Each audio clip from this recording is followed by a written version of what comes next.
All right, I want to begin this video with a reminder. Do not use trig substitutions unless you have to. If there's another way, look for the other way. So we're going to start with example 1. Was the last one not example 1? I don't know. Maybe I didn't name it. Look at the integral of 9 minus x squared dx. Okay, so whenever we do a trig sub, the whole idea is we want to take care of this radicand inside of the radical, and we want to cancel it because remember, we can't, this is not just 3 minus x. You can't take the square root across addition or subtraction, only multiplication. So that's the whole idea of trig subs. And for trig subs, we're looking at 3 identities, and they're all just a Pythagorean identity. Okay, so, and again, specifically, we'll write it the other way, right? Sine squared is 1 minus cosine squared of theta. If you divide both sides of this equation by cosine squared, you get another great identity. If you divide both sides of the original equation by sine squared, you get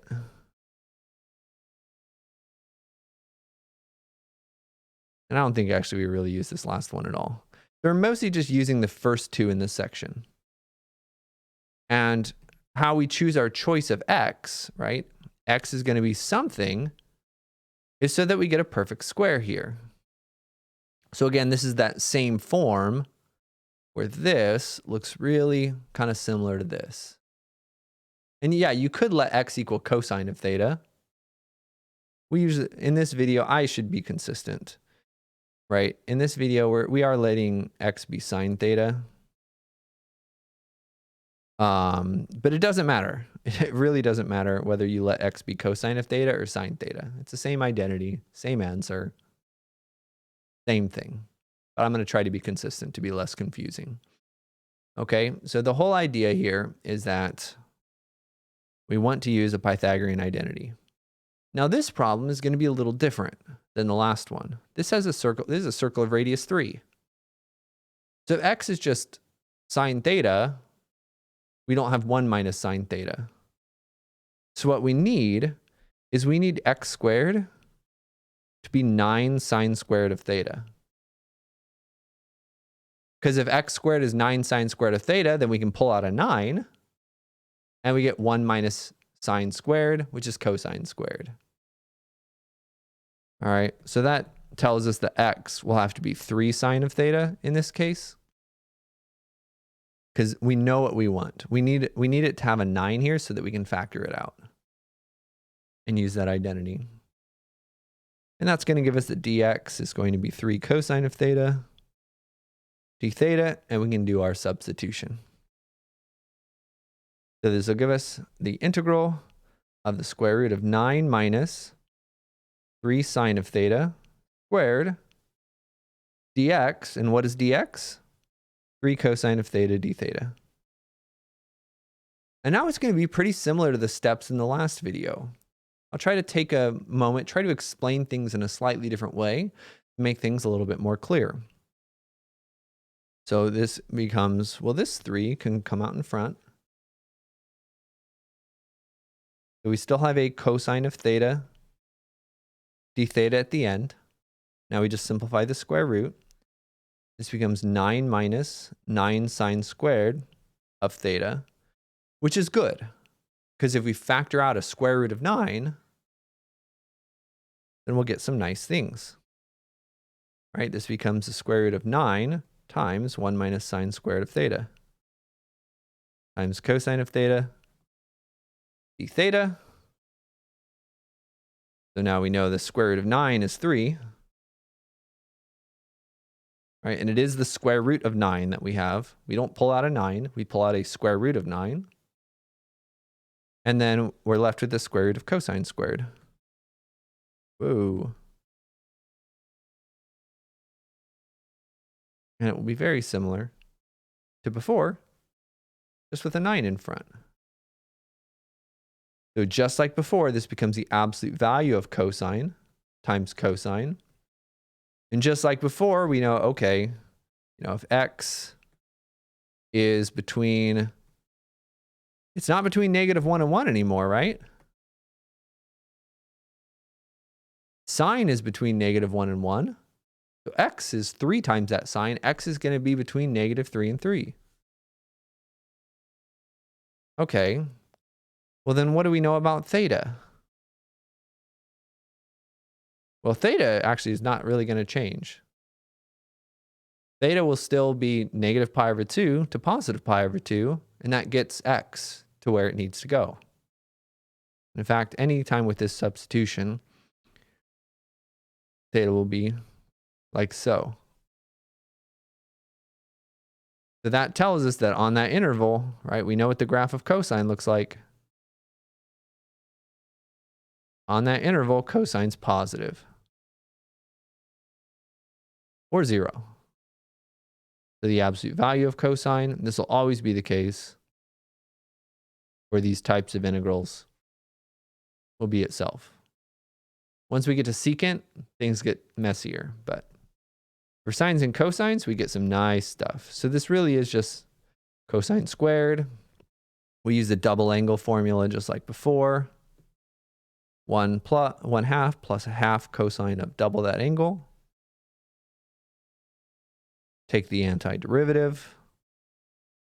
Get 1/2 theta. Make sure that we are using theta. We're integrating with respect to theta. That's a mistake that I make all the time. Plus 1/4. Antiderivative of cosine is sine. And then again, we have to account for the chain rule. Really, what we're doing when we do this integral is a u sub, where u is 2 theta. That's really what we're doing here, but we just do it so frequently that a lot of times we'll skip it. And I should have said this earlier, but I highly recommend you try pausing the video and see if you can get to the answer from where I'm at. Because this next part, I really do think is one of the trickiest parts of the section.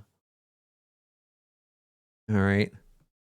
So that's going to be, well, what is theta? Just like before, we know x was 3 sine of theta.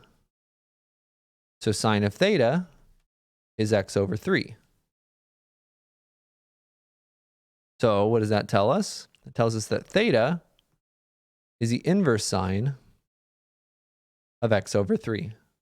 And again, this logical step is only true if we know what theta and x have for their domains.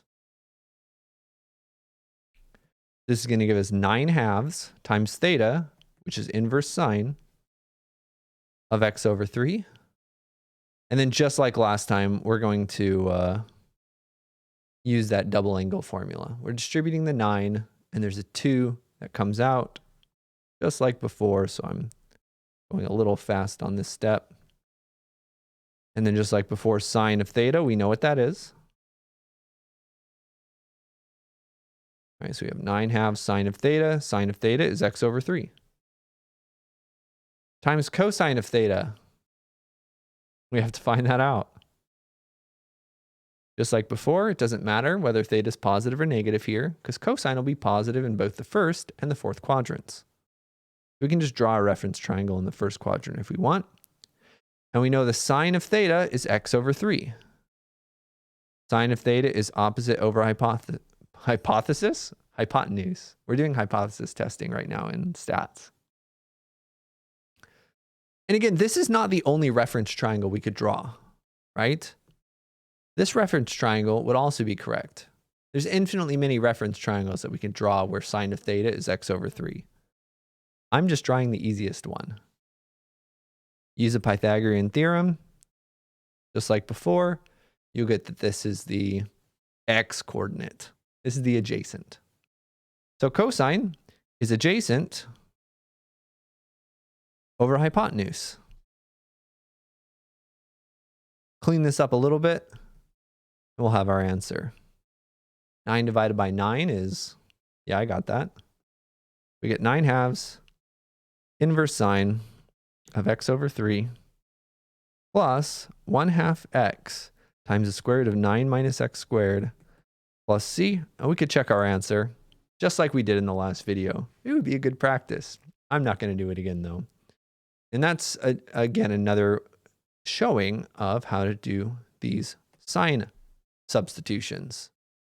The important thing is think of your trig, your Pythagorean identities, and ask yourself, what kind of identity do we need so we can get a perfect square? Notice that 9 minus x squared looks like 1 minus sine squared.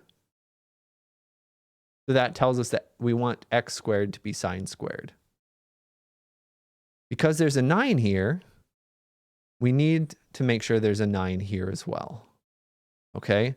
Otherwise, we won't be able to factor out the 9 in this step. In future videos, this radicand will be a little different, and we're going to have to use either tangent or secant. So I'm hoping that you can recognize now, okay, here, these looked the same, so we had x be sine. And if we had maybe x squared minus 1 in the square root, that should look like this. X would be secant. And then the third one, which is maybe a good idea to write down that we're using, is tangent squared of theta plus 1 equals secant squared of theta. So, you know, anytime we had something like x squared plus 1 in a square root, we'll let x be tangent. So those are the three things that you're looking for. That's how you identify. We've only done sine so far, but in the next videos, we're going to do other ones. And that's kind of what you're looking for. These three, it's not the same three Pythagorean identities. It's really only two Pythagorean identities. These last two are the same identity. Well, I guess they're all kind of the same identity, but something to think about. Also, the reflection of my glasses with the green screen on the monitor is giving me holes in my eyes. That's driving me crazy, but it's okay. Let me know if you have any questions. Good luck. Get some practice, and then we'll do some more.